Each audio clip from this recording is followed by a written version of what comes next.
Behind me is a beautiful, peaceful park in Quebec, in Canada. And if you look over this shoulder, you'll see the St. Lawrence River down below.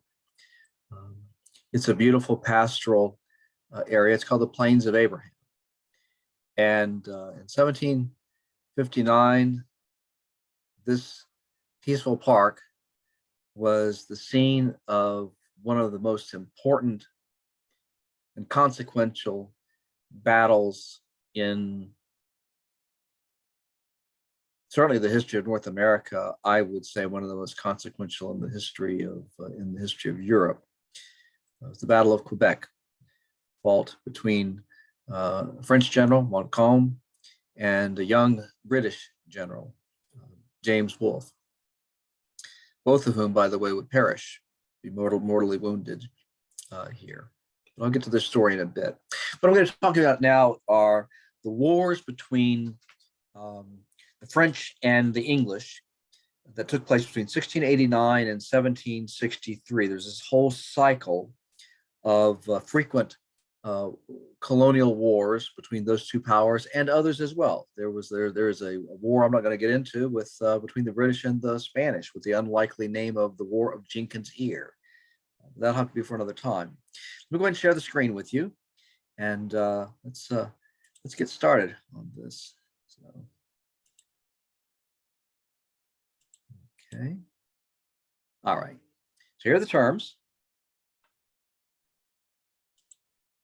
And by the end of this presentation, you should understand the Westphalian system, mercantilism, and the role of European colonies, the early pattern of colonial wars, the significance of the Louisbourg expedition, the significance of the Albany Conference and plan for union, basic facts of the French and Indian War. In other words, I want you to know the basic narrative of what happened when and why and so on.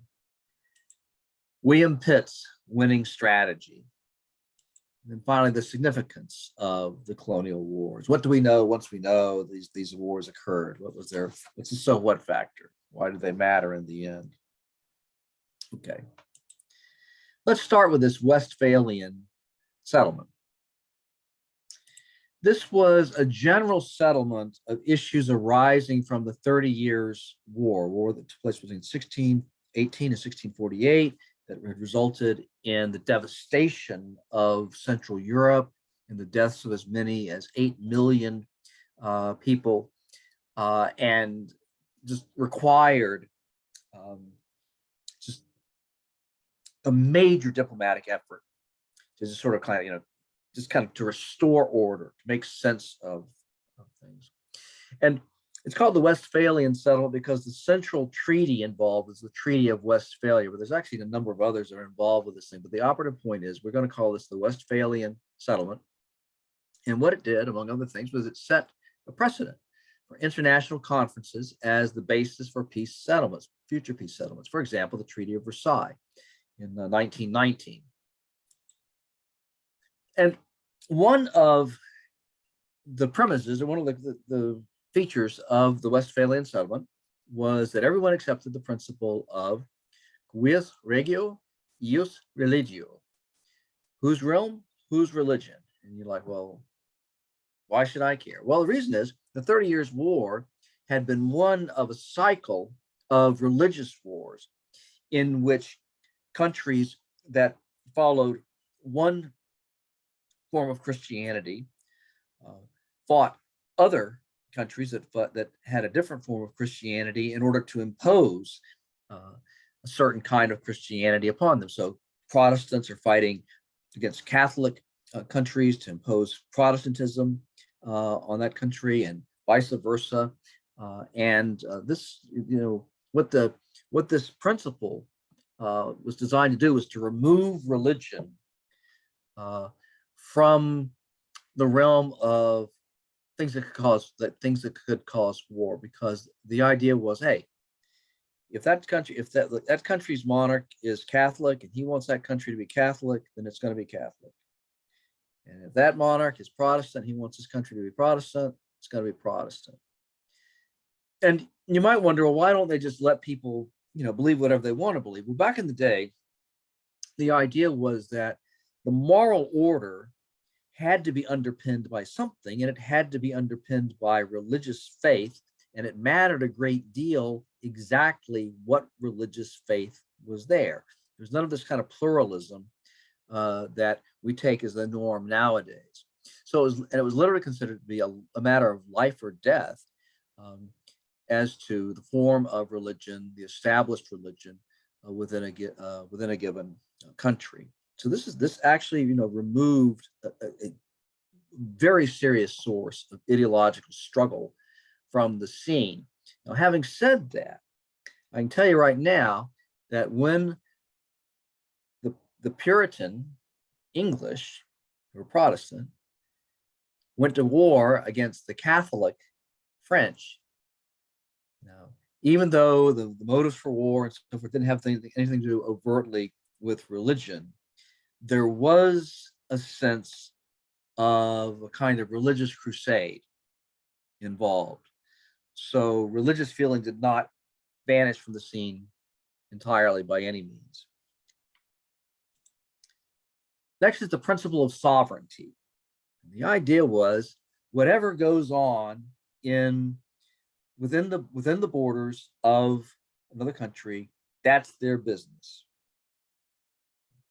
Within that particular country, the monarch, the sovereign, is the ultimate authority and has complete control over what goes on or what does not go on in that country. And the principle of sovereignty remains very important down to this day.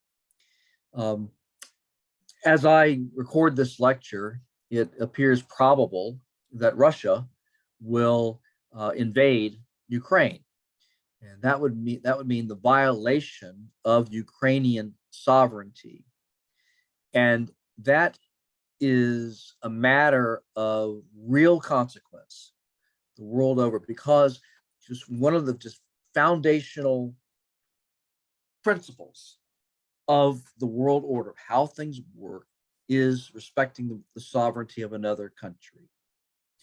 Okay. So, sovereignty, that's important. Next, what comes out of the Westphalian Settlement, this isn't written in a treatise or anything like that, is kind of a concept of the balance of power. I'll get to what the balance of power means in a little bit. If you've ever played the game Risk, you already kind of understand about the balance of power, but I'll get to it in a moment. And then finally, there's something called raison d'etat, which is a fancy way of saying reason of state. And what it meant was, under the Westphalian Settlement and thereafter, when monarchies went to war with one another, they went to war for rational reasons, with rational policies, with rational objectives in mind. And this actually created an era that, in some respects, might be called an era of limited war. I can tell you right now, if you were a civilian in the midst of these so-called limited wars, it didn't feel so limited. But there was sometimes an almost reptilian calculation to resort to war. And by the way, people didn't have any problems with resorting to war. War was not considered to be anything like, oh, let's stay away from war. Let's only use war as a last resort. It was kind of like war is a tool in the toolkit. And there's circumstances under which we're going to use war. We're going to use force to get what we want. But at this point now, raison d'etat, rational policy, comes to be the norm in terms of motives for war, rather than ideological or emotionally driven reasons for war. And by the way, we live in a basically Westphalian international order down to this day. These principles, still operate. Now, I want you to take a look at this map. This shows Europe after the Peace of Westphalia, the Westphalian Settlement. And I want you to just notice something. Notice the countries that have ready access to the ocean and those that don't. You'll notice that England does. England's an island country. It's very ready access to the ocean. France does. Spain does. Portugal does. And we're talking about the Atlantic Ocean here. That's really important. Who doesn't? Well, there's some major powers that don't. Russia, over there in the east, doesn't have ready access to the ocean. Poland, Lithuania, there in the middle, doesn't. The Habsburg Empire, which is what we would now call Austria, in the area now called that's on the map as the Holy Roman Empire, they don't have ready access to the ocean. Neither does the rising German state called Prussia. That would be the nucleus of the eventual country of Germany. They don't have ready access to the ocean either. Now, why does this matter? Well, I'll get to that in a moment. But first thing I want to point out in connection with the balance of power is that among the great powers of Europe, the single most powerful one was the Kingdom of France. 20 million Frenchmen ruled by Louis XIV, Louis XIV, the Sun King, who ruled France from 1643 when he was like 5 years old to 1715. And these are two portraits that are almost identical. One of them shows him on the left in the regal garb of a monarch, and the one on the right shows him in the garb of a soldier. And he was both.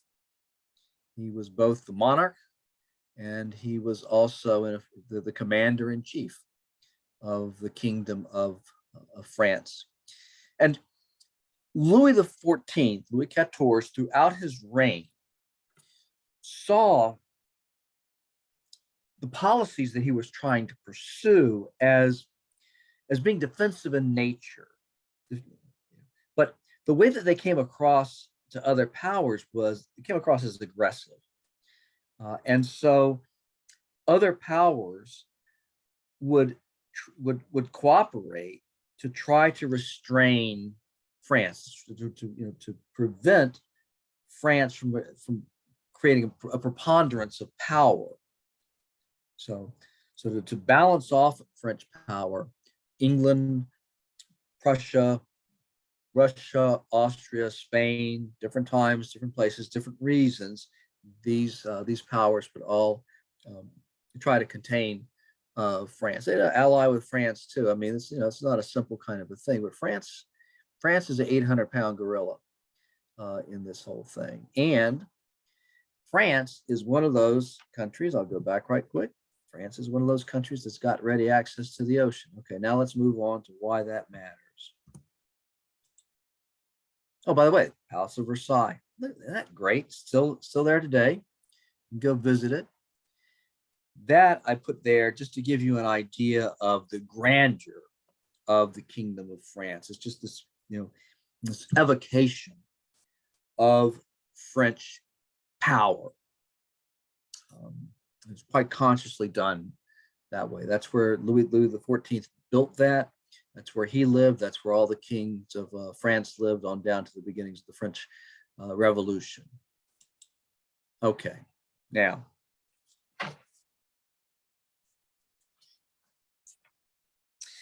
from the mid-17th century onward, naval power expanded right along with land-based power. And navies were very expensive to create and to maintain. But European powers developed the financial resources to construct them, developed the ability to tax their kingdoms efficiently, developed relationships with bankers and other sources of investment to put together these ships and maintain them at sea. And These vessels, which you're looking at here, what were called ships of the line, and these were large vessels capable of carrying between 80 and 100 cannon each, tremendously expensive to construct, and for most powers out of reach, either because of geography. Russia, Austria, Prussia don't have access to the ocean, or by the lack of financial and material resources to keep these fleets up. But this increased naval power, for those who had it, enabled those European kingdoms. Britain is important here. France is certainly important here. Spain. These fleets helped these kingdoms to strengthen control over their own colonies, the ones that they had already created, and to threaten the colonies of other European powers. And the governing economic principle here is mercantilism. And that is a system whereby colonies were expected to generate wealth for the mother country and were often forbidden to trade with other countries. The idea here is that wealth was considered to be a finite thing. There was only so much wealth in the world. And so, if you've got wealth, more wealth than I do, then that's bad. And if you get more wealth, it can only come at my expense. And so, how do I handle the situation? Well, what I'm going to do with my colonies are going to supply me with wealth. They're going to bring raw materials to me to increase the wealth of my kingdom. And they're not going to trade with any of you guys. They're going to help to enrich you.